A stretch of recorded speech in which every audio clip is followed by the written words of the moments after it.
Introduction. Why are you looking at the clock, Vijay? I am trying to make out the angle made by the hands of the clock, uncle. I see. So what angle do they make, Vijay? They make a right angle, uncle. Great! Can you also comment on the shape of the clock, Vijay? Sure. The clock had 6 sides and it's a hexagon. Wonderful, Vijay. You have learnt your geometry well. Children, in this lesson, you will learn the basics of geometry. Objectives. At the end of this lesson, you will be able to differentiate among lines, line segments, and rays. Identify right, acute, and obtuse angles. Measure angles with divider and protractor. Line segments, lines, and rays. Rahul perfects his aim by throwing darts at the dartboard. Here is one such dart. Let us remove it. What do we observe? The dart has left a mark on the dartboard. The mark is called a point. A point has no dimensions. It has no length, breadth, or height.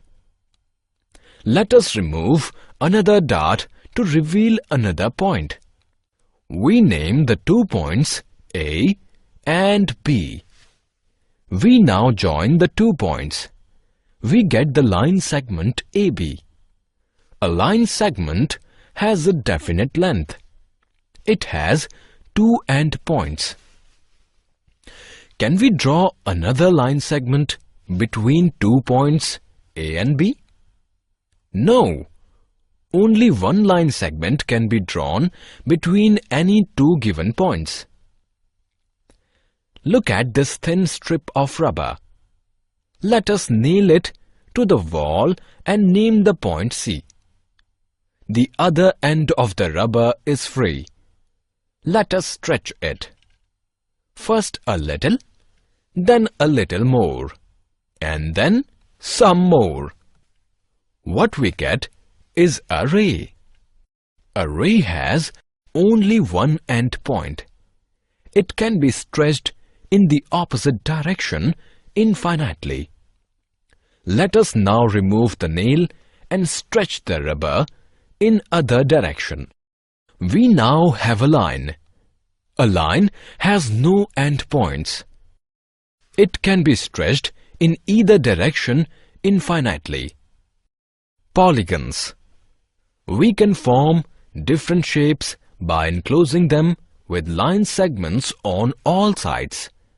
Such closed figures are known as polygons.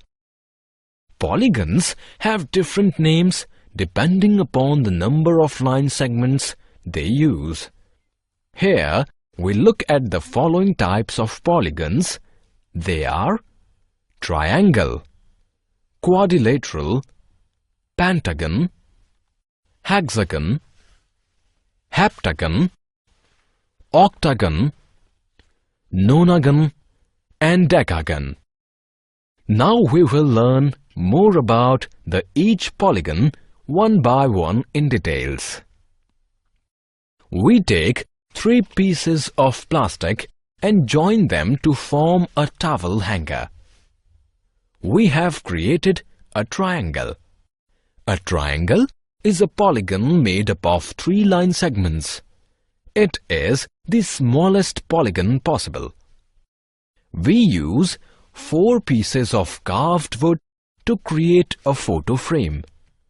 We have created a rectangular photo frame. A rectangle is a 4-sided polygon. It is made up of 4 line segments. Look at this image of US Army headquarters. It is known as pentagon, as it has 5 sides. A 5-sided polygon is called a pentagon. Here is a clock. Let us provide its borders. We have a border of 6 line segments for the clock. A hexagon is a polygon made up of 6 line segments. Let us create a wall hanging using 7 straws. The rainbow wall hanging with 7 line segments is ready. A 7-sided polygon is called a heptagon. This is the image of the ceiling of a chapel in Germany. It has 8 sides. An octagon is an 8-sided polygon. Look at this image. It is the Baha'is' house of worship. All Baha'is' house of worship have 9 sides. A nonagon is a polygon made up of 9 line segments. Here is an old $5 coin from Hong Kong. It has 10 sides. A polygon with 10 sides is called self-assessment. Match the items of column A with the items of column B. Self-assessment. Drag and drop the correct options to fill the blanks. Angles. Any 2 adjacent sides of a polygon form an angle between them. An angle is the space between 2 lines, line segments, or rays that move away from one another from a common point. The measure of an angle is specified in degrees. Let us take a look at 3 types of angles. They are right angle, acute angle, and obtuse angle. Now we will learn them one by one in details. Look at this scene. In this, a ladder is standing with the wall. Let us look at 3 angles. First, the angle which the wall makes with the ground. Second, the angle which the ladder makes with the wall. Third, the angle which the ladder makes with the ground. Let us begin with the angle that the wall makes with the ground. The ground acts as the base and the wall as the vertical line. The angle is L-shaped. It is a right angle and its measure is 90 degrees. Now consider the angle that the ladder makes with the wall. We take the wall as the base. The ladder is not vertical. It is tilted in. Such an angle is called an acute angle, and its measure is less than 90 degrees. Now let us look at the third angle that the ladder makes with the ground. We take the ground as the base. The ladder is not vertical. It is tilted out. Such an angle is called an obtuse angle, and its measure is more than 90 degrees. Measurement of angles. An angle is measured in degrees. Let us now measure angles with 2 different instruments: a divider and a protractor. Look at this object. It is called the divider. We can use it to measure angles. Let us see how. Write letter L of the English alphabet. Place the divider on L and adjust it to coincide with L.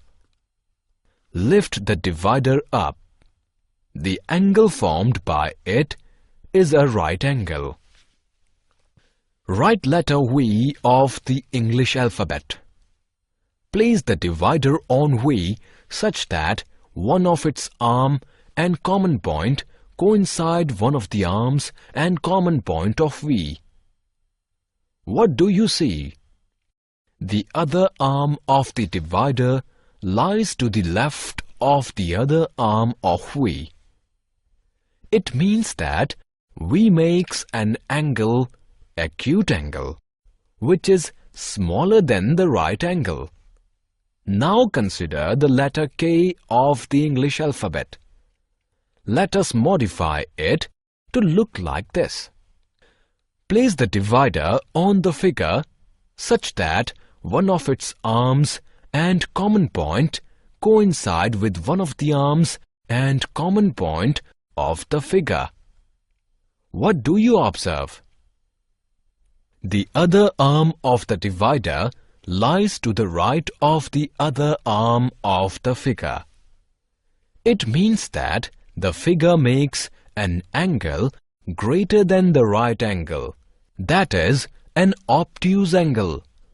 Therefore, we can measure a right angle, an acute angle, and an obtuse angle with the help of a divider.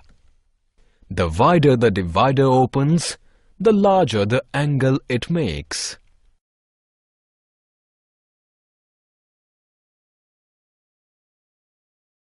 Protractor. Protractor is a semicircular geometric instrument. It has degrees marked on it from 0 to 180. Let us measure the angles made by the hands of a clock with the help of a protractor. This clock shows the time as 3. The long hand of the clock is on 12 and the short hand is on 3. Place the protractor on the short hand of the clock. The horizontal line at the bottom of the protractor must coincide with it. The midpoint of the protractor must rest on the common point where the long and short hands of the clock meet. Read the inner marking of the protractor on which the long hand rests. It is 90 degrees. Therefore, 3 o'clock makes a right angle. This clock shows 20 past 6. The long hand of the clock is on 4 and the short hand is on 6. Place the protractor on the short hand of the clock. Read the inner marking of the protractor on which the long hand rests. It is 60 degrees. Therefore, the time 20 past 6 makes an acute angle. The time is 10 past 9 by this clock. The long hand of the clock is on 2 and the short hand is on 9. Place the protractor on the short hand of the clock. Read the outer marking of the protractor on which the long hand rests. It is 150 degrees. Therefore, the time 10 past 9 makes an obtuse angle. The angles made by the hands of a clock can be worked out without the help of a protractor, because space between any two numbers measures 30 degrees. By this logic, we can measure 3 o'clock as 30 degrees multiplied by 3 is equal to 90 degrees. 20 past 6 as 30 degrees into 2 is equal to 60 degrees. And 10 past 9 as 30 degrees self-assessment. Hey kids, it's time to recall what you have learned. Drag and drop the correct measures on the marked angles. Summary. Let us summarize what we have learned. A point has no dimensions. A line segment has 2 endpoints. A line has no endpoints. A ray has 1 endpoint.